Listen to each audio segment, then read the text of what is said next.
जी। जी। मुझे एक बात बड़ी अच्छी लगती है सुनील जी के बारे में कि सुनील जी हमेशा आशावादी रहते हैं और उनके चेहरे में मुस्कुराहट रहती है, और ये जो आशावाद है, ये हमें भी पुनर्जागृत कर देता है कि भाई उम्मीद रखो, उम्मीद रखो, उम्मीद रखो। मैं आता हूँ सेंगर साहब आपके पास। अभी फिलहाल ये विक्रम बेताल की कथा चल रही है सर, ये खत्म होती नजर नहीं आ रही है। और असली जो चीज है यूपी की बैटल है 80 सीटों की। हालांकि उसमें अगर 4-5 सीटें उत्तराखंड मिला लो तो 85 हो जाती हैं। ये 80 का तिलिस्म टूटता नजर नहीं आता। अखिलेश यादव वो शक्ति बन के नहीं उभर रहे हैं कि वो जो उसको बीट कर पाए। जितने भी सर्वे अभी आ रहे हैं वो सब 60-70 सीटों के आसपास बीजेपी के पास जा रहे हैं। और विधानसभा के चुनाव में मुझे बड़ी उम्मीद थी, जो अभी रिसेंटली लास्ट ईयर हुए थे, कि अखिलेश कुछ ना कुछ कर पाएंगे यहां पर। लेकिन अल्टीमेटली फिर इतनी बड़ी संख्या में बीजेपी ने सीटें वहां पर जीती। और मुझे हैरानी तब हुई कि वेस्टर्न यूपी और कई एरिया में जहां पे किसानों का बहुत बड़ा जमावड़ा लगा था और विरोध भी हो रहा था किसान आंदोलन में, वहां पर बीजेपी बाजी मार के चली गई। तो यूपी का तिलिस्म तो नहीं टूटता लग रहा सर कहीं भी, मुझे लगता है। और फिर 2024 के पहले मोदी जी जादूगर हैं। फिर अपने पिटारे में से अपना हैट निकालेंगे, उसमें से कुछ खरगोश निकालेंगे, और फिर कोई नया इशू आएगा, लोग फिर से प्रभावित होंगे, जय जयकार करेंगे, और फिर से 250-300 सीटें मिल जाएंगी। ये तो पक्की बात है, अगर उनकी सीटें 250 भी हो गई, 225 भी हो गई, तो भी सरकार वही बनाएंगे सर। मैं ये भी अनुमान लेके चल रहा हूं कि अगर 220 सीटें बीजेपी के पास आती हैं, 230 भी आती हैं, तो भी वो 40 सीटें जोड़ देंगे कहीं ना कहीं से, इतने मुझे भरोसा है। ये जादूगिरी का जो तिलिस्म में अभी चल रहा है सर, थोड़ा सा मुझे ऐसा लगता है, अनुमान है।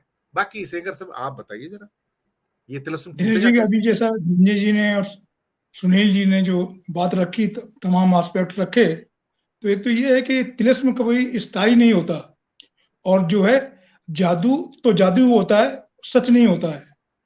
तो कब तक जादू चलेगा? और जादू टूट रहा है, जैसा कि सुनील जी ने कहा कि आप देखिए, अगर ये जादू ही चल रहा होता तो हर जगह मोदी जी को, अमित शाह जी को क्यों जाना पड़ता? भाई 3 स्टेट हैं अभी जो पूर्वोत्तर के हुए, इनको लेके बीजेपी बहुत मतलब प्रचंड प्रचार कर रही है। लेकिन हकीकत क्या है? हकीकत क्या है कि 180 सीटों में इनको मात्र 43 सीटें मिली, केवल 25% सीटों में इनको सफलता मिली। लेकिन उस जीत को ऐसा बता रहे हैं जैसे कि 3 राज्यों में इनको बिल्कुल प्रचंड बहुमत मिल गया हो, जैसे 2/3 बहुमत का जश्न मिल गया हो। तो इनकी इनकी ताकत यही है कि झूठ को इतना उछालो, इतना उछालो कि सब लोगों में कुछ ना कुछ असर रहे। तो ये पिछले कई सालों से चल रही है। लेकिन अंदर मैं देख रहा हूँ, सुनील जी ये सब लोग देख रहे हैं, और अंदर इनके चाहे संघ हो चाहे बीजेपी का नेतृत्व हो, अंदर से घबराहट है बहुत। 24 को बात तो हो रही है कि बड़ी कॉन्फिडेंस है, और कि ये सारी चीजें हो जाएंगी। और जहां तक वो टीवी सर्वे और जो मीडिया के सर्वे हैं, उनके बारे में तो कुछ न कहना ही बेहतर है, वो तो केवल माहौल बनाने के लिए है। तो जो जैसे मुख्य मीडिया है, गोदी मीडिया है, वही सर्वे कराता है, तो वो एक खास पर्पज के लिए सर्व करते हैं। ठीक है, माहौल वो बढ़ाते बिगाड़ते जरूर हैं थोड़ा बहुत। लेकिन मुझे लग रहा है कि अब जनता में काफी गुस्सा हो रहा है, और इनकी चीजें टिक नहीं पा रही हैं। जहां तक आपने यूपी में कहा, तो यूपी में सही कह रहे हैं कि वहां पर अखिलेश यादव को कोई करिश्मा नहीं दिखाई पड़ रहा। लेकिन करिश्मा नहीं है, लेकिन जनता में जो नाराजगी है, हो रही है, उभर रही है। मैं तो देख रहा हूं कि जो इनके अंध भक्त हैं, उनमें जो त्वरा थी बहुत कि आक्रामक होने की, वो कम हो रही है, और लोग उभर रहे हैं। और पार्टियां और पार्टियों के छत्र भले डर रहे हों, लेकिन मुझे मुझे लग रहा है कि खासतौर पर मध्य वर्ग में काफी चेतना मुझे दिखाई पड़ती है। ये जरूर है कि इनका जो धर्म का आडंबर है, हिंदू मुस्लिम इनका जो एजेंडा है, वो चल रहा है। लेकिन इनको खतरा यही लग रहा है कि हिंदू मुस्लिम एजेंडा कहीं पुराना न पड़ जाए, कहीं वो फ्लॉप न हो। इसलिए तमाम तरह के षड्यंत्र और झूठ जो जो नेता बोल रहे हैं, जो लीडर हैं, उनके खिलाफ आक्रमण करना। अभी राहुल गांधी कैम्ब्रिज गए, भी कैम्ब्रिज में उन्होंने क्या बोला? कैम्ब्रिज में यही तो बोला कि हमारे यहाँ अपनी यात्रा का विवरण दिया, और उन्होंने कहा कि हमें महसूस हो रहा है और सब देश महसूस कर रहा है कि लोकतांत्रिक संस्थाएं कमजोर की जा रही हैं, सत्ता के में जो बैठे लोग हैं कमजोर कर रहे हैं, ये हमारी चिंता है। समझे? तो इसमें क्या भाई, देश की आलोचना हुई, देश के खिलाफ क्या षड्यंत्र हो गया? बीजेपी ने उसको ऐसे नरेट किया कि जैसे राहुल गांधी वहां देश विरोधी गतिविधियों के सरताज बन गए हैं, जबकि ये सच्चाई है। और आज की ग्लोबल दुनिया में, चाहे आप दिल्ली में बैठ के बात करें, चाहे पुणे में बैठ के बात करें, या लंदन में बैठ करें, क्या अंतर पड़ता है? इंटरनेट की दुनिया में कोई अंतर तो पड़ता नहीं है। लेकिन बीजेपी क्या है कि इस तरह के तमाम वो खलनायक खड़ा करने के काम कर रही है, लेकिन वो तमाम कोशिशों के बावजूद, फिर राहुल गांधी की यात्रा के हम लोगों को भी इतनी उम्मीद नहीं थी कि राहुल गांधी इतना चल पाएंगे और यात्रा को इस कदर सफलता मिलेगी। सरकार ने भी डैमेज करने की भरपूर कोशिश की, अंत तक की, लेकिन वो यात्रा सफल रही। तो ऐसे में जो नरेशन बना रहे हैं कि ये जगह जगह अपने खलनायक खड़े कर रहे हैं नेताओं को, तो मुझे लग रहा है कि वो तिलिस्म टूट रहा है। मैं सुनील जी की इस बात से पूरा सहमत हूँ। और जहां तक नई चीजें, देखिए नया कुछ नहीं कर पा रहे हैं। हिंदू मुस्लिम में क्या है कि जगह जगह कहीं कहीं ये मॉब लिंचिंग कर देते हैं, ये उल्टा पड़ रहा है। अभी राजस्थान का जो फीडबैक है, हरियाणा का फीडबैक है, वो जो घटना हुई कि पीछे दो मुस्लिम युवाओं को अपराध करके राजस्थान से और हरियाणा में मार डाला, उनकी कार में उनको जला दिया।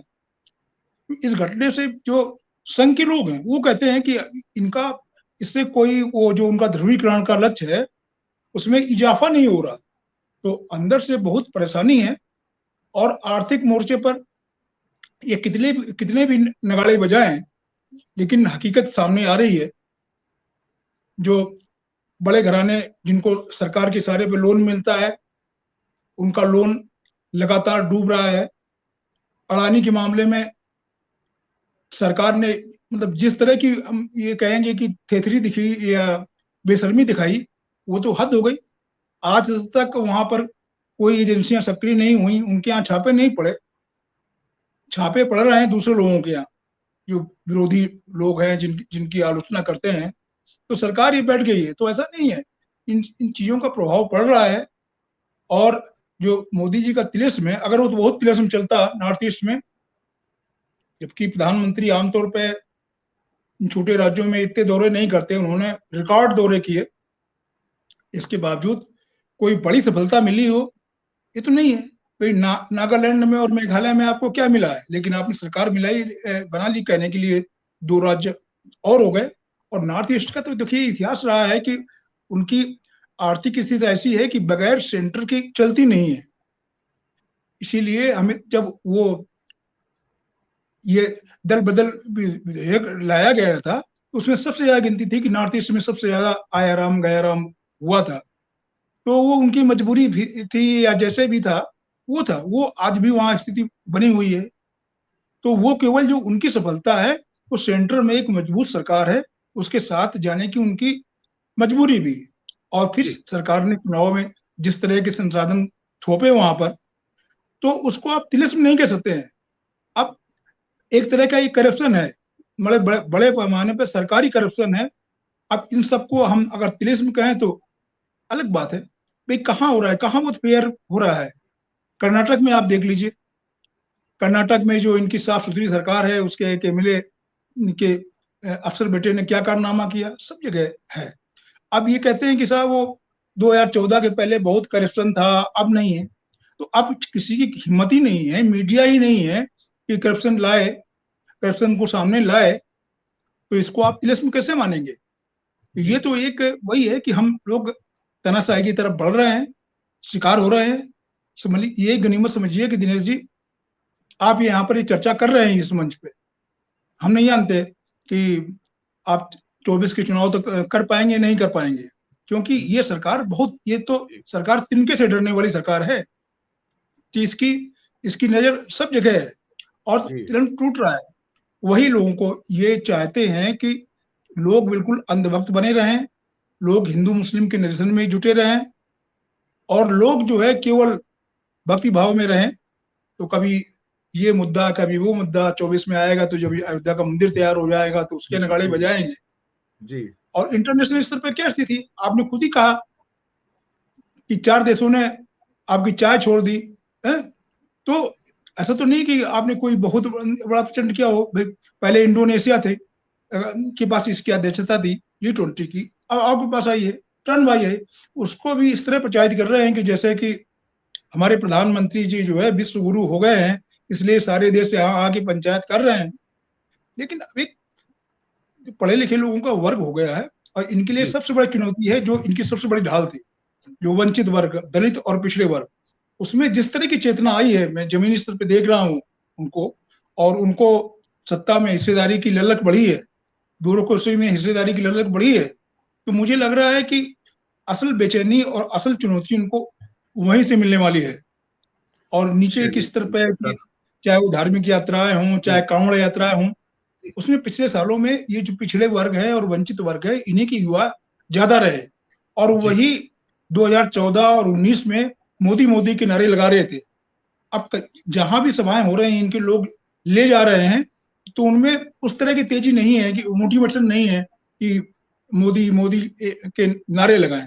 तो मुझे लग रहा है कि जो आप तिरस्म की बात कर रहे हैं, मुझे तो लग रहा है कि इनकी बेचैनी बढ़ी है।